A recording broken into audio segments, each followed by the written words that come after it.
Hey guys, welcome back to the channel Guitars for Christ, where you can learn how to play guitar in church. Today I'm going to go over a common problem that most people have, especially when they're just beginners, and I'll explain the solution to the problem, how you can fix the problem. So the problem, obviously, is switching between chords. In the middle of a song, you have to do it quite quickly. Now, the number one tip I can give you for this is practice. Just keep practicing, keep practicing, keep practicing. Okay, you'll get fast enough at some point, just keep practicing. One thing you can definitely do, which is very helpful, will be finger push-ups. I've made an entire video on that. I will put the card up here so you can watch that video. It's finger push-ups. You can do those and it's very helpful. Now maybe the hardest chords to switch between for most people, at least in the basic keys, would be G and C and back to G.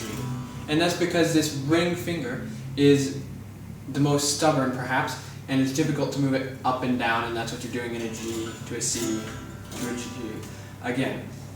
So there's a couple ways you can practice this, but one way I definitely recommend would be chord cycles. I've also made an entire video about that, chord cycles. So you play G, C, D, D, G again, or you could do E minor. As long as you're ending on a G and you start on a G and you play C, D, E minor, you can do it in any order and it'll sound good and complete at the end. And that's how you can practice switching between C and G. Another thing you can do is just watch my hands here. Pay attention. My top fingers move first to their place, and this finger gets there last. So don't really worry about getting all of it perfect. When you're playing a song, I still don't get it quick enough, but I don't have to get it quick enough.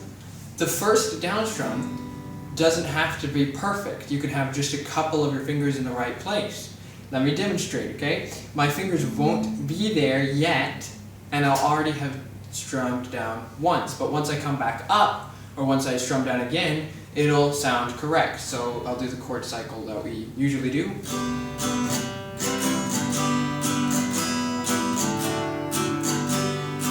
Okay, watch.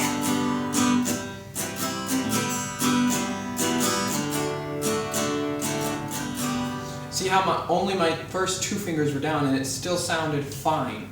Don't worry about getting it all perfect in the right time. Don't set it up first and then start playing.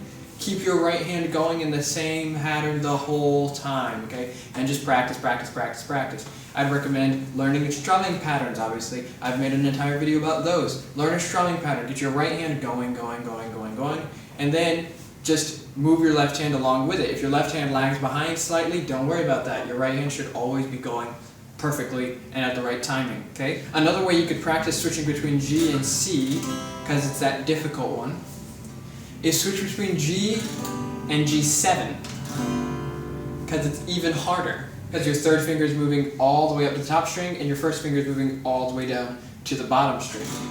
So from G to G7. Practice that.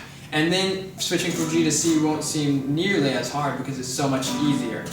It's like if you play basketball on a rim where the rim is slightly smaller than the average rim, so it's harder to score. Then when you get to a normal sized rim, it's easier to score. Or if you play with a heavier ball, then it'll be easier for you to do. Or if you're practicing pitching a baseball and you pitch from 90 feet instead of 60 feet, then once you are 60 feet away, it'll be so much easier for you to do. So practice switching between G and G7. And by the way, I've made a whole video about seventh chords. For the most part, you never have to do them in a song. You can just leave them out. So if you ever have to switch between G and G7 as a complete beginner and it's already difficult for you to switch between G and C, don't do the G7, just keep playing the G. But to practice, while you're on your way, switch from G to G7.